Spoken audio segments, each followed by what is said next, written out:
La piqûre provenant de la cuisine n'était pas la seule chose qui rendait la respiration difficile, tandis que je regardais Daniel montrer fièrement les photos de sa nouvelle propriété, 3 chambres, vues sur l'océan, accès privé à la plage, tout cela soi-disant acheté avec les profits des recettes de ma grand-mère. N'est-ce pas incroyable, Sophie ? Demanda-t-il, en faisant défiler d'autres images sur son téléphone. Et c'est grâce à ta cuisine. Je m'appelle Sophie Chin, et à 42 ans. Je pensais tout savoir sur la gestion d'un restaurant prospère. Après tout, le Golden Lotus était devenu l'un des restaurants de fusion asiatique les plus populaires de Seattle, construit sur des recettes transmises à travers les générations de ma famille, mais apparemment, je ne savais pas tout sur mon mari depuis 15 ans. Quand as-tu conclu l'affaire ? Demandai-je, en gardant une voix stable, tandis que je hachais des légumes pour le service du soir. La semaine dernière, répondit-il, en rangeant son téléphone dans sa poche. Pendant que tu rendais visite à ta mère à Vancouver, j'acquiesçai, le couteau heurtant la planche à découper avec plus de force que nécessaire. La semaine dernière, quand il m'avait dit qu'il était à une convention de fournisseurs de restaurants à Chicago, tout comme il l'avait été à des conventions tous les quelques mois au cours des 5 dernières années, c'est un excellent investissement, continua-t-il, inconscient de mon attention. Nous pourrons le louer quand nous ne l'utiliserons pas. Je l'ai déjà inscrit sur plusieurs sites de location de vacances. La porte de la cuisine s'ouvrit en battant, tandis que Maria, ma serveuse en chef, passait la tête. Sophie. Il y a quelqu'un qui veut te voir ? Dis que c'est important. Je posai mon couteau, en essuyant mes mains sur mon tablier. Ça peut attendre. On ouvre dans 1 heure. Elle dit qu'elle est venue de Floride. La Floride, où les conventions de Daniel semblaient toujours se tenir, où de grosses sommes d'argent des comptes du restaurant disparaissaient mystérieusement chaque mois, où, comme je l'avais récemment découvert, Daniel avait une autre femme et 2 enfants. Je m'occupe de la préparation, proposa Daniel. Occupe-toi de ça. Bien sûr qu'il le ferait. Il s'était occupé de beaucoup de choses dernièrement. La comptabilité, la banque, les paiements aux fournisseurs, tout cela pendant que je me concentrais sur la cuisine, en lui faisant confiance pour gérer le côté commercial. Quelle idiote j'avais été! Dans mon petit bureau au-dessus de la cuisine, une femme attendait. Elle était plus jeune que moi, peut-être au milieu de la trentaine, avec des cheveux blonds soigneusement coiffés et des vêtements qui paraissaient chers. Mon cœur se serra quand je la reconnus des photos que j'avais trouvées cachées dans le tiroir du bureau de Daniel. « Madame Chen », dit-elle en se levant à mon entrée. « Je m'appelle Jennifer Thompson. Thompson. » L'autre nom de famille de Daniel, celui qu'il utilisait en Floride, celui qui apparaissait sur les documents hypothécaires et les formulaires d'inscription scolaire pour des enfants que je n'avais jamais rencontrés. « Asseyez-vous, je vous en prie, » dis-je en fermant la porte derrière moi. « Comment puis-je vous aider ?» Elle tortilla nerveusement son alliance, identique à la mienne. « Je pense que nous devons parler de Daniel. » Pendant l'heure suivante, Jennifer exposa une histoire qui aurait semblé impossible il y a quelques mois seulement. Comment elle avait rencontré Daniel à une conférence de restaurant à Miami il y a 6 ans? Comment il lui avait dit qu'il était un consultant en restauration prospère? Comment il s'était marié il y a 5 ans et avait eu 2 enfants, tout en maintenant sa vie avec moi à Seattle? « J'ai trouvé les papiers le mois dernier, » dit-elle en sortant un dossier, des relevés bancaires, des enregistrements de transfert. Il a pris de l'argent de ton restaurant pour nous soutenir. Quand je l'ai confronté, il a promis d'expliquer tout, mais ensuite il a disparu. C'est là que j'ai commencé à creuser et que j'ai découvert ton existence. Je regardais les documents étalés sur mon bureau, des virements bancaires, des actes de propriété, des paiements de frais scolaires, tous financés avec l'argent du Golden Lotus, mon restaurant, l'héritage de ma famille. « Combien ?»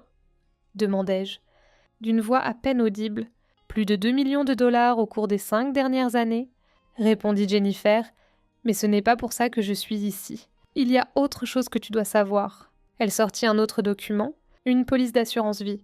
Ma police d'assurance vie, souscrite par Daniel il y a 3 mois pour 5 millions de dollars. J'ai trouvé ça dans son bureau, dit-elle, avec Cécile. Elle me tendit une pile d'emails imprimés entre Daniel et quelqu'un, discutant de scénarios d'accidents et de méthodes introuvables. Mes mains tremblèrent tandis que je les lisais. Mon mari n'était pas seulement un bigame et un voleur. Il prévoyait de me tuer. Un coup à la porte nous fit sursauter toutes les deux. « Sophie », appela la voix de Daniel. « La préparation est terminée. On est prêt à ouvrir. » Je croisai les yeux terrifiés de Jennifer de l'autre côté du bureau. « Juste 1 minute, répondis-je, en rassemblant rapidement les documents. « Qu'est-ce qu'on fait ?» murmura Jennifer. Je pensais aux recettes de ma grand-mère, au restaurant qu'elle avait rêvé d'ouvrir mais n'avait jamais eu la chance de le faire, à la façon dont Daniel avait pris tout cela, notre succès, notre argent, notre confiance, et l'avait utilisé pour construire une autre vie. « On le fait payer, » dis-je, ma voix se durcissant, pour toutes, en bas dans la cuisine. Daniel fredonnait en essuyant la station de préparation. Il leva les yeux quand j'entrai, souriant de ce même sourire auquel j'avais fait confiance pendant 15 ans. « Tout va bien ?» demanda-t-il. Je me forçai à lui sourire en retour. « Parfait. Juste quelqu'un qui demandait pour un service traiteur. » Il acquiesça, se tournant déjà vers son travail. « Super. Oh, au fait, je dois aller en Floride la semaine prochaine. Une autre convention. »« Bien sûr, » dis-je en reprenant mon couteau. « Tout ce dont tu as besoin. » Il n'avait aucune idée de ce qui l'attendait. Mais il l'aurait. La semaine suivante s'écoula à un rythme excruciating. Chaque matin, je regardais Daniel faire ses valises pour sa convention, sachant qu'il se dirigeait vers son autre famille. Chaque soir, je restais tard au restaurant, documentant méticuleusement chaque enregistrement financier que je pouvais trouver. Jennifer et moi parlions quotidiennement, partageant des informations via des comptes e-mail sécurisés que nous avions créés. Elle avait quitté leur maison en Floride, emmenant les enfants chez sa sœur. Nous jouions toutes les deux notre rôle. Les épouses insouciantes, vaquant à nos routines normales tout en construisant notre dossier. « J'ai trouvé d'autres comptes », me dit-elle lors d'un de nos appels tardifs. Il a transféré de l'argent via au moins 3 banques différentes. J'étais dans mon bureau au-dessus de la cuisine, entourée d'impressions et de notes adhésives. « Envoie-moi les détails. Je les ajouterai au dossier de preuve. » Le dossier de preuve s'épaississait. Des relevés bancaires montrant un vol systématique du Golden Lotus, des enregistrements de propriété pour des maisons et des voitures achetées avec de l'argent volé, même des enregistrements d'appels téléphoniques où Daniel glissait entre ses devis, racontant à chacune de nous des versions différentes des mêmes mensonges. Mais c'est ce que je trouvais dans le stockage au sous-sol du restaurant qui changea tout. Je cherchais d'anciens dossiers fiscaux quand je découvris un compartiment caché derrière des étagères. À l'intérieur, il y avait un ordinateur portable que je n'avais jamais vu et plusieurs clés USB. « Tu dois voir ça », textai-je à Jennifer, en téléchargeant immédiatement les fichiers que j'avais trouvés. Ce n'étaient pas seulement des enregistrements financiers. Daniel dirigeait une opération complexe de blanchiment d'argent, via le restaurant et ses propriétés en Floride. L'argent volé du Golden Lotus n'en était qu'une partie. Il blanchissait de l'argent pour des gens très dangereux. « C'est plus gros que ce qu'on pensait », dit Jennifer quand elle me rappela « Sophie ». Ces gens, ce ne sont pas juste des criminels. C'est le crime organisé. Mes mains tremblèrent tandis que je faisais défiler d'autres documents. Le restaurant. Il a utilisé le restaurant de ma famille pour blanchir leur argent. Ce n'est pas tout, continua Jennifer. J'ai trouvé des emails sur la police d'assurance. Ils ne prévoient pas juste un accident. Ils vont l'utiliser pour prendre le contrôle total du Golden Lotus. Une fois que tu seras parti, Daniel obtient tout. Je pensais au visage de ma grand-mère quand elle m'avait donné son livre de recettes sur son lit de mort. « Promets-moi », avait-elle dit, « que tu garderas notre héritage vivant ? On a besoin d'aide », dis-je enfin. D'une aide professionnelle. C'est ainsi que nous rencontrâmes Marcus Chin, sans lien de parenté. Un ancien agent du FBI devenu détective privé spécialisé dans les crimes financiers. Il jeta un coup d'œil à nos preuves et contacta immédiatement ses contacts au sein de la division des crimes en col blanc du FBI. « C'est une opération majeure », expliqua-t-il lors de notre première réunion. « Ton mari ne commet pas seulement de la bigamie et du vol. Il est impliqué dans du blanchiment d'argent international. Les gens avec qui il travaille sont sur de multiples listes de surveillance. »« Qu'est-ce qu'on fait ?» demanda Jennifer, serrant sa tasse de café comme une bouée de sauvetage. Marcus se pencha en avant. « On construit le dossier avec soin. On documente tout. Et surtout, on le laisse penser qu'il gagne. C'est ce que nous fîmes.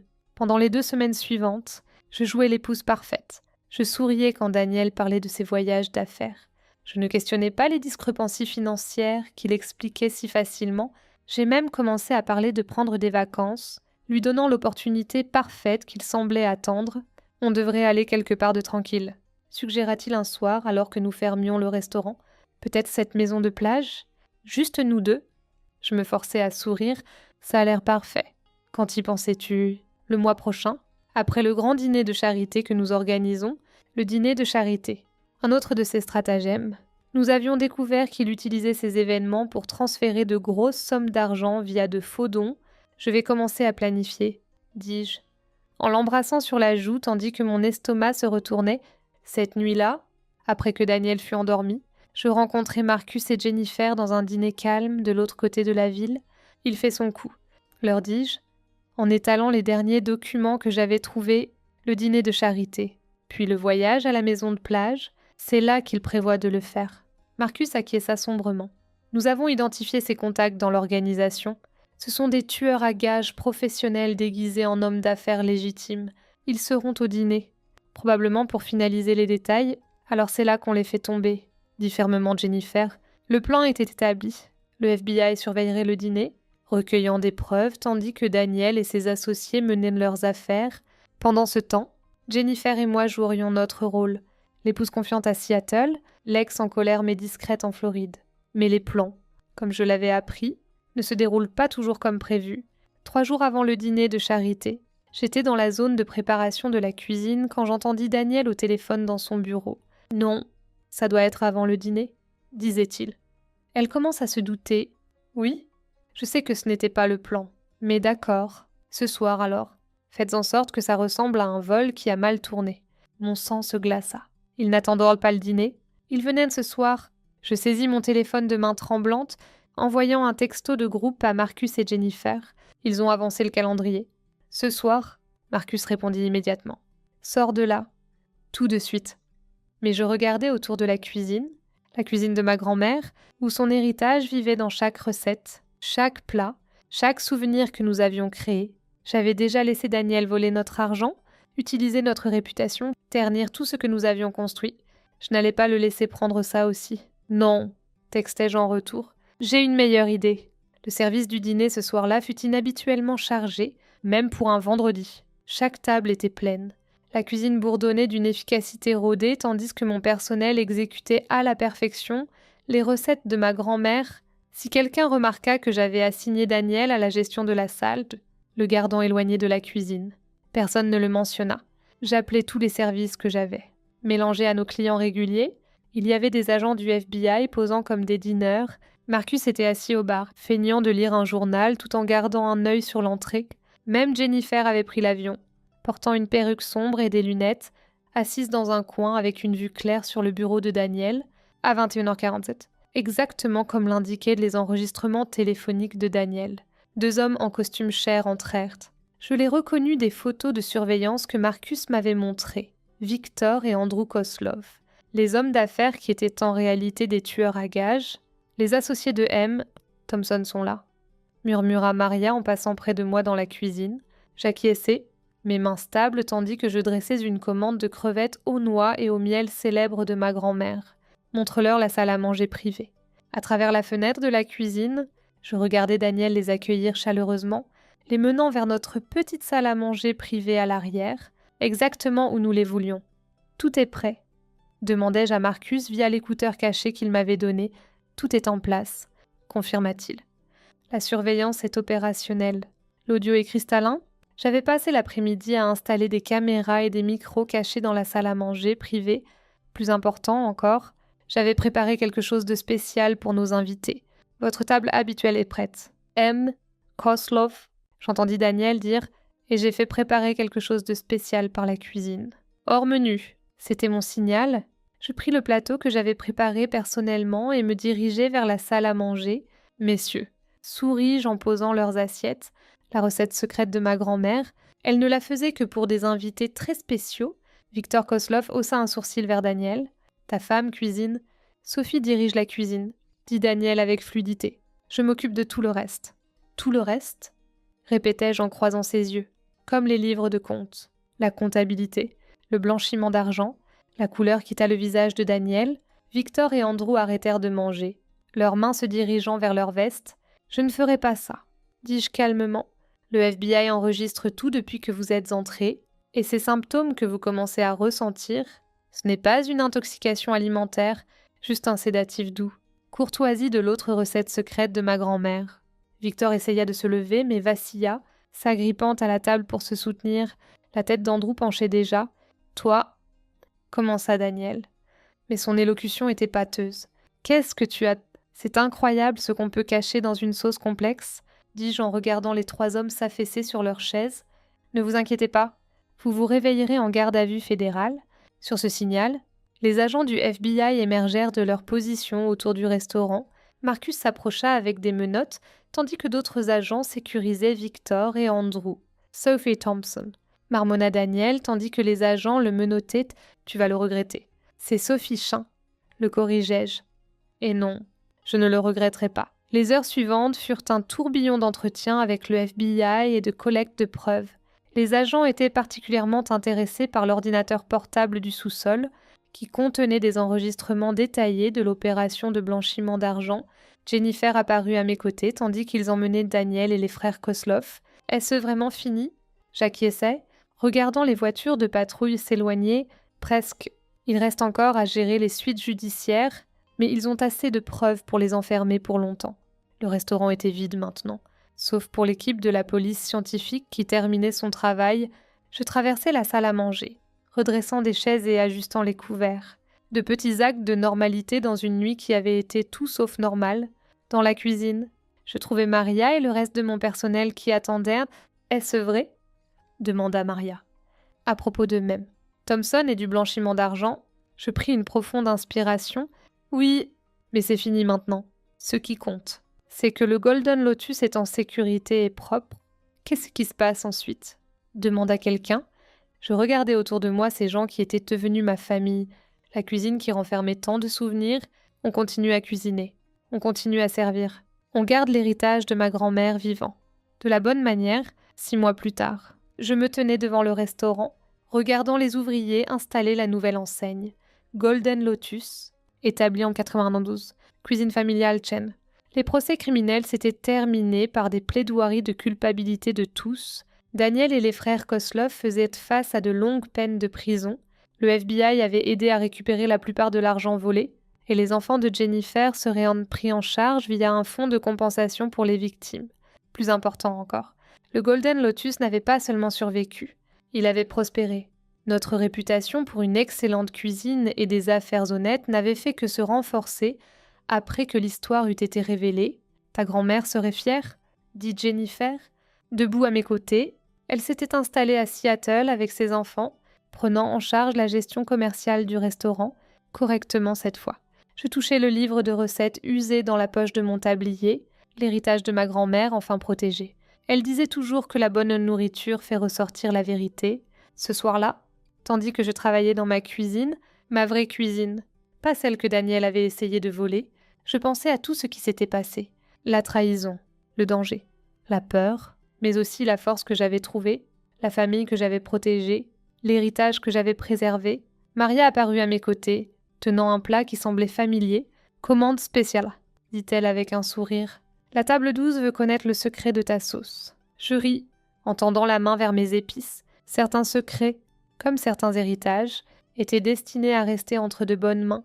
Après tout, comme ma grand-mère le disait toujours, la vraie mesure d'une recette n'est pas seulement dans ses ingrédients, c'est dans l'amour et l'honnêteté avec lesquels on la cuisine. Et le Golden Lotus en avait plein à servir. That's really kind of you. You're the 11th follow on the live. Look at this canyon, guys. You're the 11th follow on the live. Let's go. I appreciate that. Welcome in. Welcome to the boobs. Let's go. W.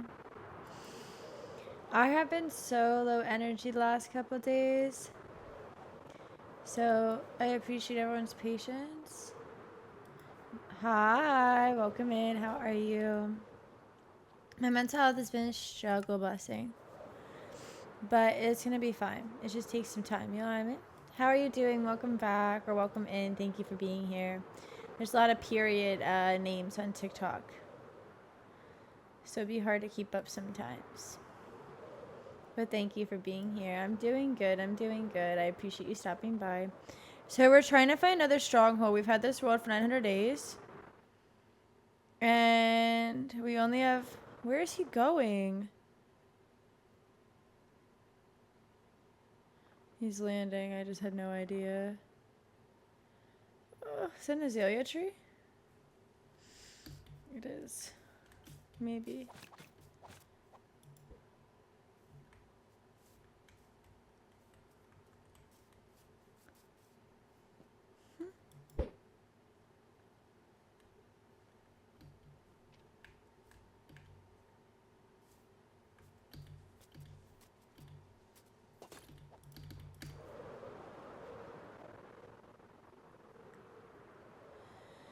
But yeah, so that's what we're doing right now. We're just, oh, look at the flower forest, guys. How pretty. But so we're just simply trying to find another stronghold. Which, like, it can't be that hard. I don't know why it is. I feel like you see worlds have, like, a lot of them. So I don't know. But we'll see, we'll see, we'll see. Yeah. And then next Minecraft stream, which is gonna be Thursday or Wednesday night, maybe.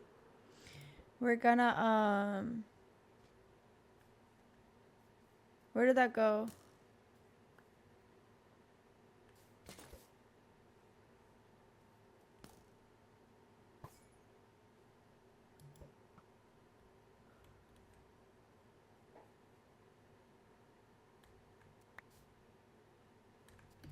Yeah. Can we find ancient cities in survival mode? Yes. And so yeah, we were like 2,000 blocks away from the original when we threw it. Just wasn't far enough, I guess. So now we're like 4,000 blocks away. No, it's not. Look, it went this way. You see? Let go. Trying to find this stronghold. Never ever. I thought for sure it would have been under that village. Strongholds normally spawn under villages. Yeah, I know. Yeah. We're just trying to find a stronghold. And a second one. We've already obviously beat the... Where did he go? Oh. We already obviously beat the dragon. So now we're just trying to see if we can find a second stronghold. I want to decorate them and redo them all and stuff. I think that'd be super cool. Next week I'm starting to redo an ancient city. Oh, there's some pale. And I'm really excited to do that.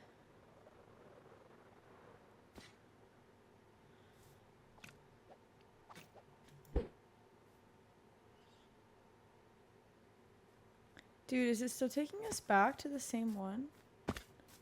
That'd be crazy. Have you tried chunk base or not a thing that we use? Not a thing that we have used and we're not gonna on this world now. Is that actions and stuff? Yes, it is. I find it like super fun to find things authentically. Like how cool is that when you do that? You know what I mean? I feel like that's so fun. Shipwreck. Like it's not as fun to find this stuff like on a thingy that tells me where it is, you know? Compass. Treasure map, nothing crazy. Okay.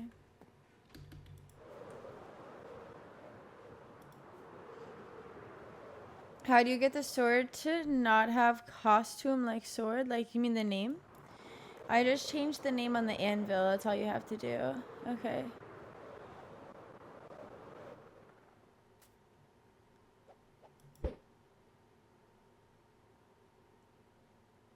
Okay, this might be it.